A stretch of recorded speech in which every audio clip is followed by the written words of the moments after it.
নমস্কার বন্ধুরা, আমি দেবজানিস কিচেনে তোমাদের অনেক অনেক স্বাগত। আজকের ভিডিওতে আমি তোমাদের সঙ্গে শেয়ার করব ঝিঙের একটা দুর্দান্ত রেসিপি। তোমরা ঝিঙে হয়তো অনেকভাবে রান্না করে খেয়েছো, একবার এইভাবে রান্না করে খেয়ে দেখো, অসাধারণ লাগবে। ঝিঙে এমন একটা সবজি যেটা নাকি অনেকেই পছন্দ করে না, আর বাচ্চারা তো পাতেও করে না। তো ঠিক ঝিঙে এইভাবে রান্না করলে দেখবে বাচ্চা বড় সবাই কিন্তু চেটেপুটে খাবে। তো চলো আজকের রেসিপিটা তোমাদের সঙ্গে শেয়ার করে ফেলি, আশা করি তোমাদের ভালো লাগবে। তো বন্ধুরা, আমি দেখো সবগুলো ঝিঙেকে ভালো করে খোসা ছাড়িয়ে নিলাম। এখন একটা ঝিঙে তোমাদেরকে কেটে দেখিয়ে দিচ্ছি যে কিভাবে তোমরা কাটবে। বন্ধুরা, এই ঝিঙেটাকে তোমরা ছোট ছোট পিস করতে পারো, বড়ও কাটতে পারো। তো আমি যেভাবে কাটবো এরকম ছোট করে টুকরো করে এর মধ্যে একটা ফালি করে দেবো। ঠিক এইভাবে আমি ঝিঙেগুলোকে কেটে নেব। প্রত্যেকটা ঝিঙেকে এইভাবে কেটে নেব। আর এই ঝিঙেগুলো একটু কমলা নেওয়ার চেষ্টা করবে, খুব বাড়তি ঝিঙে হলে কিন্তু ভালো লাগবে না। তো দেখো আমি ঠিক এইভাবে ঝিঙেগুলোকে কেটে নিলাম। তো আমার কাটা প্রায় হয়ে গেছে। তো এইভাবেই তোমরা ঝিঙেগুলোকে কেটে নেবে। আর প্রথমে যদি ধুয়ে নাও তাও আরেকবার ধুয়ে নেবে, কেননা ঝিঙে একটু ভালো করে ধুয়ে নিতে হয়। তো ভালো করে ধুয়ে পরিষ্কার করে নেব এখন। তো দেখো আমার ঝিঙেগুলো সব কাটা হয়ে গেছে। তো আমি এখন এটা ধুয়ে জল ঝরিয়ে নিচ্ছি। সবগুলো একই সাইজ করে কেটে নিয়েছি, তোমরা চাইলে ছোট করেও কাটতে পারো। তো দেখো ঝিঙেগুলোকে আমি একটা বড় বোলের মধ্যে নিয়ে নিয়েছি। এখন এর মধ্যে আমি দিয়ে দিচ্ছি হাফ চামচ লবণ আর 1/4 চা চামচ হলুদ গুঁড়ো, আর দিয়ে দেবো এর মধ্যে 1/4 চা চামচ ধনে গুঁড়ো, আর দেব কাশ্মীরি লঙ্কা গুঁড়ো হাফ চামচ। কাশ্মীরি লঙ্কা গুঁড়ো আমি এই জন্যই দিলাম কেননা আমি কাঁচা লঙ্কা ব্যবহার করব। এর মধ্যে দিয়ে দেবো বেসন আমি 2 চা চামচ দিয়ে দিলাম। বন্ধুরা, তোমরা এখানে বেসনের বদলে কর্নফ্লোর নাইবা আটা ময়দাও ব্যবহার করতে পারো, তবে বেসন দিলে বেশি টেস্টি হবে। তারপর জিনিসগুলোকে ভালো করে মেখে নেব।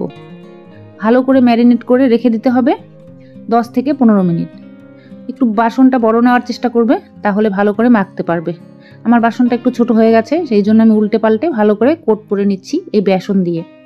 তো দেখো এইভাবে কোট করে রেখে দিতে হবে। ঝিঙের সবজি আমরা অনেকেই খাই না, কিন্তু ঝিঙে কিন্তু আসলে আমাদের স্বাস্থ্য উপকারী অনেক গুণ রয়েছে এই ঝিঙের মধ্যে, কিন্তু আমরা অনেকেই ঝিঙেটা পছন্দ করি না। তো এইভাবে অবশ্যই রান্না করো, তাহলে দেখবে সবাই খাবে। তো আমি রেখে দিয়েছি 15 মিনিট। 15 মিনিট পরে আমি ফিরে আসলাম। একটা কড়াই বসিয়ে দিয়ে কড়াইয়ের মধ্যে দিয়ে দিলাম রিফাইন্ড অয়েল, দিয়ে দিলাম 1 চিমটি জিরে আর দুটো কুচনো পেঁয়াজ দিয়ে দিলাম। পেঁয়াজটাকে এবার ভালো করে নেড়ে চেড়ে এর মধ্যে আমরা আরও 2-1টা উপাদান দেব। পেঁয়াজটা ভালো করে ভাজতে হবে, চুলার আঁচটা মিডিয়াম রেখে। এর মধ্যে 4টে কাঁচা লঙ্কা কুচি করে দিয়েছি, তোমরা চাইলে এখানে ফালি করেও দিতে পারো। 4টে মতো কাঁচা লঙ্কা দিয়ে দিয়েছি। এবার এর মধ্যে দিয়ে দেবো 1 চা চামচ গ্রেট করে রাখা আদা। এবার সবগুলো ভালো করে ভেজে নেব। চুলার আঁচটা কিন্তু মিডিয়ামেই থাকবে। এখন আমি এর মধ্যে দিয়ে দেবো টমেটো। একটা টমেটো কুচি করে কেটে নিয়েছি, টমেটোটা দিয়ে দিলাম। এবার সবগুলো উপাদান ভালো করে মিশিয়ে নেব। আর এর মধ্যে এখন দেব হচ্ছে সামান্য একটু লবণ, যেহেতু আগে দিয়েছি ঝিঙের মধ্যে সেই জন্য কম করে দিলাম। আর দিয়ে দিলাম চিনি, এখানে আমি চিনি দিয়ে দিলাম হাফ চা চামচ।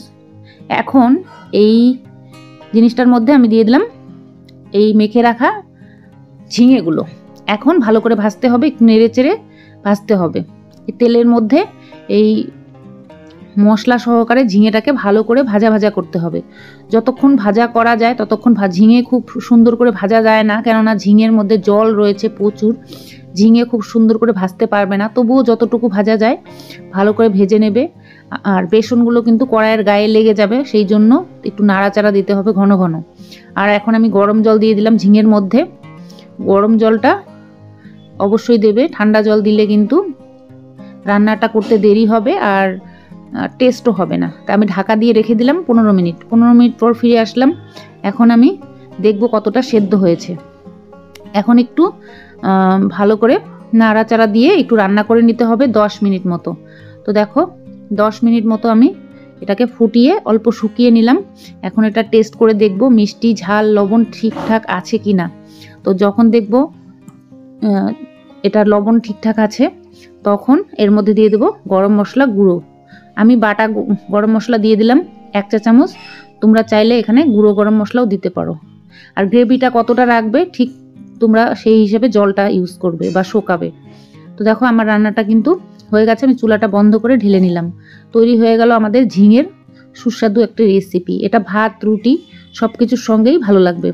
আজকের রেসিপিটা কেমন লাগলো অবশ্যই আমাকে কমেন্ট করে জানিও। ভালো লাগলে একটা লাইক করে দিও, বন্ধুদের সঙ্গে শেয়ার করো। চ্যানেলে যদি নতুন হয়ে থাকো অবশ্যই চ্যানেলটাকে সাবস্ক্রাইব করে রেখো। আজকের জন্য এখানেই শেষ করব। তোমরা সবাই ভালো থেকো, সুস্থ থেকো। নমস্কার।